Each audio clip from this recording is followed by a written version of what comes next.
Hello and welcome to the TriathlonDan YouTube channel. My name is Daniel and this is Sam. Sam is a performance nutritionist and we've been working together for the last 6 months or so. Yeah. When I say working together, Sam has been coaching me and guiding me with what to eat and when. It's enabled me to lose some weight, to work towards being a better athlete and to really work towards my goals.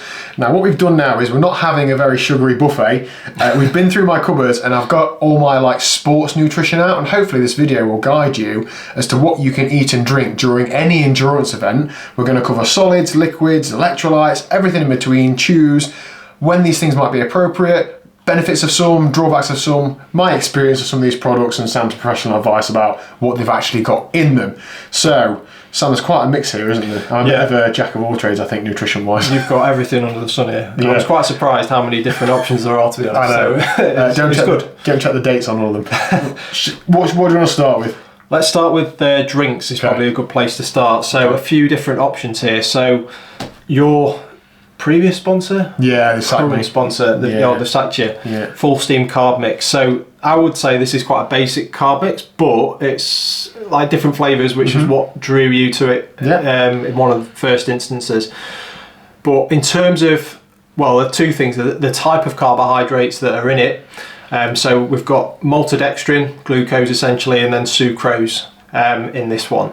But the serving size is 40 grams of carbs. And I think you told me earlier that if you try and mix it to maybe 80 grams, the taste is just way too heavy. Yeah, to me flavour's a big thing, and I enjoy the flavours of those products, but there's not a huge amount of carbs in it. So depending on what the event is, I'll use that training quite a lot because I'm not training so intense, I'm not burning loads of carbs, but if I was racing, that might have been a little bit of a problem if I can't get much carbs through it. So you've got to think about how much you can drink, temperature and so on. So I think that's a really good point in terms of training, that something like an endurance ride, like we've been out today and done an endurance ride, using full steam, something like with moderate carbs, 40 grams, topping that up with some of the other products that we've got here would take you to about somewhere between 50 and 70 grams of carbs per hour, which might be, or should be sufficient, assuming you get the intensity of an endurance ride right and you don't start racing, burning through a lot more carbs. That's perfect for kind of like an endurance ride. You also stay on top of hydration by drinking your calories as well.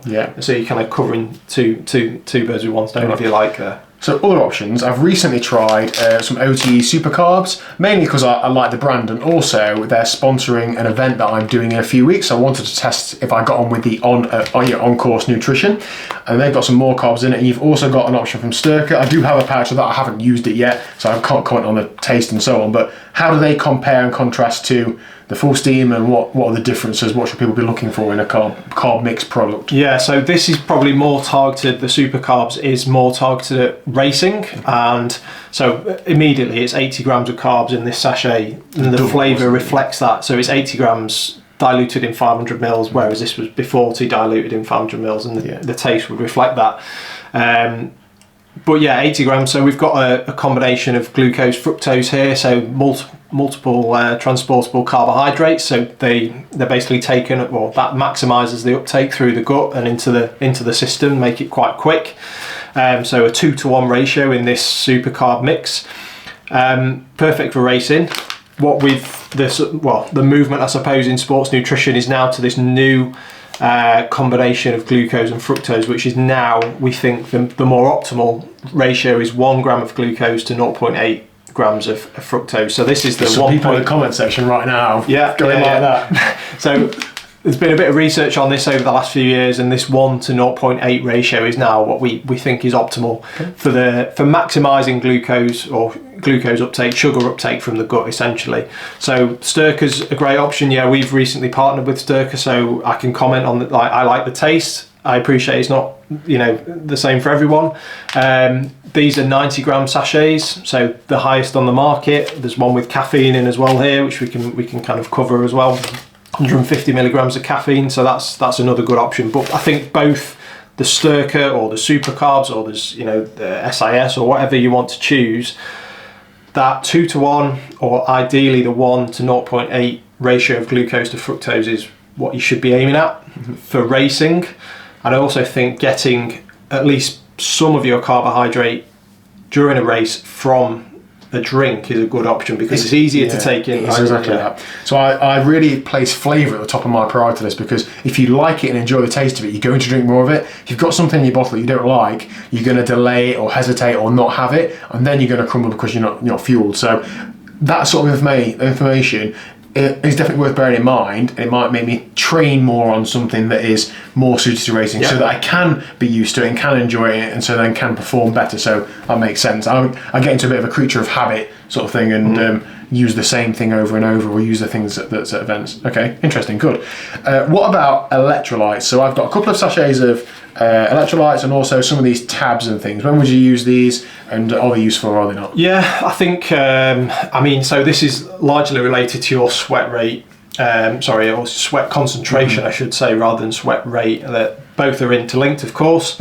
The more you sweat, the more sodium you're going to lose. And if you have a high concentration of sodium in your sweat, then you're obviously losing more over time.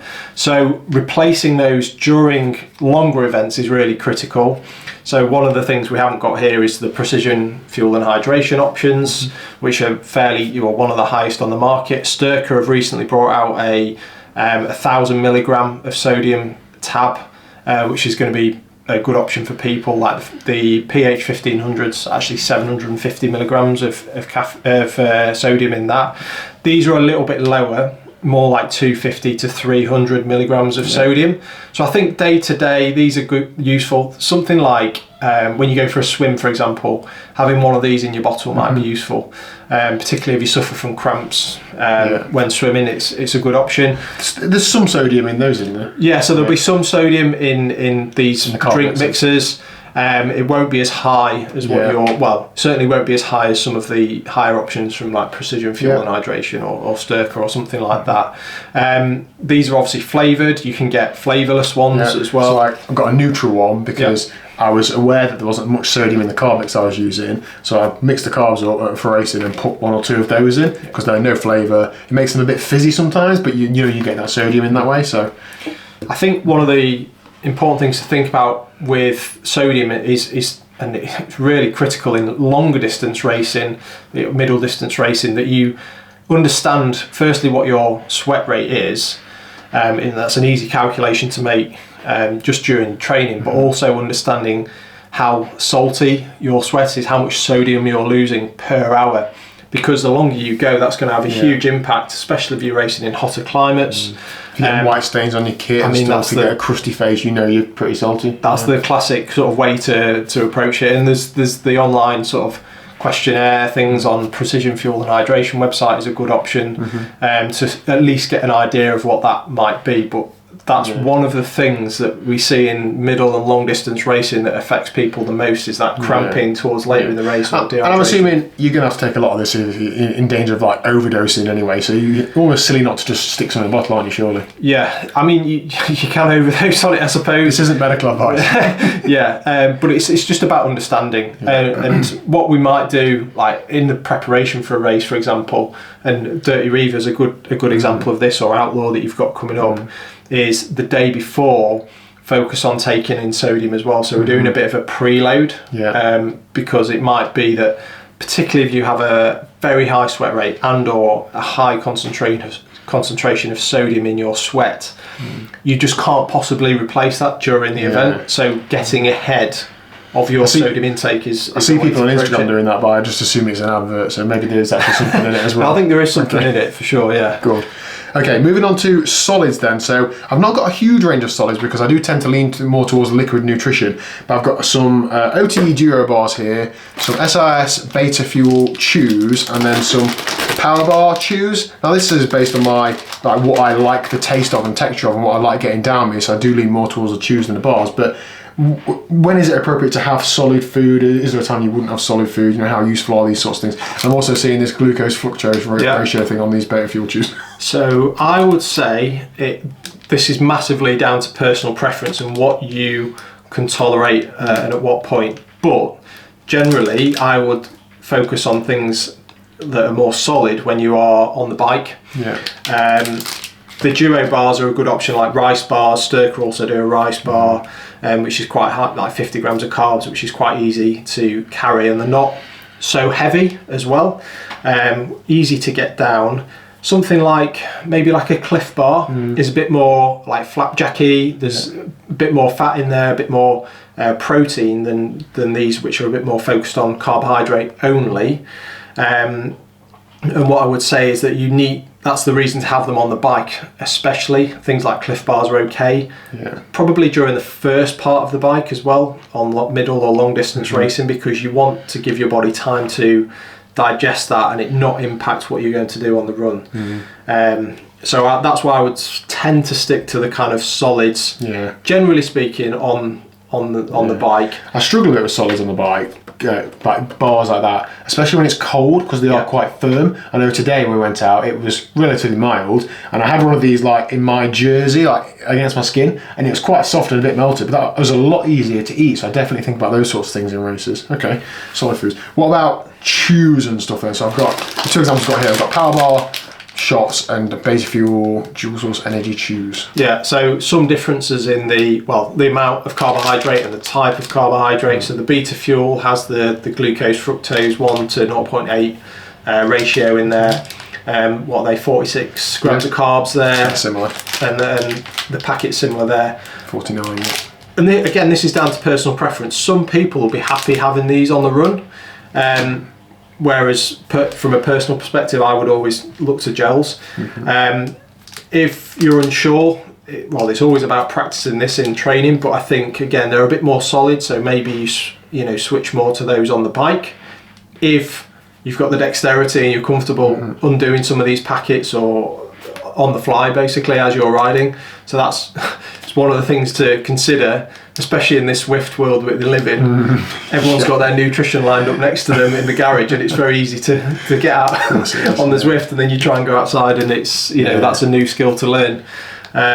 So I think sticking to those types of things on the bike is important. I find these are good because I can fit the whole thing in my mouth at once. I'm a bit like a hamster for a minute or two, but it's really easy to open it all in there, work through it over a minute or two, and you've got nearly 50 grams of carbs down you then. I find them quite easy to get sickly of, especially if you're having quite a sweet drink mix as well. You've got sweet, and it is a bit much sometimes. These are, I'm not savoury, but these feel a bit less sweet when I'm eating them. So I feel like I'll probably take like that on a middle distance try and then carb mix, maybe some gels as well. But I think like little and often of everything, so I'll try and mix up a bit of everything rather than having I wouldn't take like 8 of these for one triathlon because I'm going to get sick of it, so I don't think I'd advise that as well. We mentioned gels. I've only got one gel here, or 2 flavours, OTE Super Gels, and that's again because I get on with the flavour, but what about the gels? Are we still looking at this ratio thing as well? Or? So the ratio is important, but I would say, again, middle and long distance racing, the most important thing is that you want to keep eating them. If it's something you're going to get sick of, then that's probably not a good option, because you just need to keep pushing them down basically as you get deep into the race, and it will come to a point where you don't want to have any more potentially. You just want to put that off for as long as you can. Of course, if you're running hard, these are a lot easier to get down than something, chew something, or certainly an energy bar. So that generally I would focus more on these on the run. If you're a more advanced athlete, you might think about diluting several of ththese into like a soft bottle and carry that. Or, many people, many professionals actually will dilute those in one bottle for the bike, which is a risky strategy, I think, because if you lose your bottle on the great roads that we ride on a lot of the time, that's it done. I tend to have these like down my tri-suit like there, so I'm not trying to like fish it out, and when it goes too far down, it's minimalised land. So. Okay. All right. What about what are all the brands offering? So Sturka, SIS. Are there any key differences between these gels and other gels? So again, it's just looking at the amount of carbohydrate is important, and also the that ratio of glucose to fructose. So most gels now are swaying towards this, having a mix of glucose and fructose. There's a lot more higher carbohydrate options now, I would say. So like the OTE Super Gels are a good example, 40 grams of carbs. Sturka have got 30, Precision Fuel and Hydration have got 30, Morton's like 25 grams of carbs. Slightly different texture, of Yeah, course. they're all the different Morton ones. I find these are slightly thicker than other gels because there's 40 grams of carbs in it, whereas like an SIS gel is a bit more runny. Yeah. High Five a bit more runny as well. So I just test them and try different ones and see what you get on with. And when I was at Ironman Wales last year, I'd never had a Morton gel, and I opened one expecting it to be like this, and it wasn't, and it freaked me out a bit. And I probably would have got on with them absolutely fine, but I hadn't tried them, and I wasn't used to it, so it felt strange. There's a lot more unflavoured options. Okay, they're sweet. Like Morton is unflavoured, but of course it's sweet because it's fairly high carbohydrate. Same with the Sturka ones. But then these OTE options, there's 2 different flavours that you've got here, and there's still 40 grams of carbs. So it's about thinking what are you going to want to keep eating a lot of the time. I've done a whole middle distance try just on those gels before. Perfect. And it worked fine, but it might not do on another day. So having some options is good, isn't it? Yeah. Okay. All right. Well, I think that's that's a general overview of sports nutrition and when you might use them in endurance events. So I hope some of that's been useful. Now, I work with Sam, and Sam gives me specific, tailored advice about my training, etc. So even talking about earlier about loading electrolytes the day before the race, we work through and we'll have a plan for my nutrition every day, but specifically in the days leading up to a race, and we'll look at things like that based on my sweat rate and based on areas where I perform well and where I don't. And Sam knows what I've got in stock and what I like, and we work with that, don't we? And then plan race strategies around that. We've already been talking about the Dirty Reaver, how I might utilise super carbs and other carb mixers, and then what stops you have on that ride as well, and refuel, and what you're going to refuel with. And that's all really helpful, and that's a service that Total Endurance Nutrition do offer. You got 5 or 6 staff members now? There's 5 of us now. So all with different areas of expertise. So if you've got a specific diet problem, even things like eating disorders, IBS, those sorts of things, you've got somebody to cater to everybody, haven't you? So I wouldn't promote Sam if I didn't like him or I like the service. So please do feel free to reach out to him if you're interested. The link is in the description down below. Thank you for that, Sam. Thanks. Good. I've got to try and stack all this back in a cupboard now.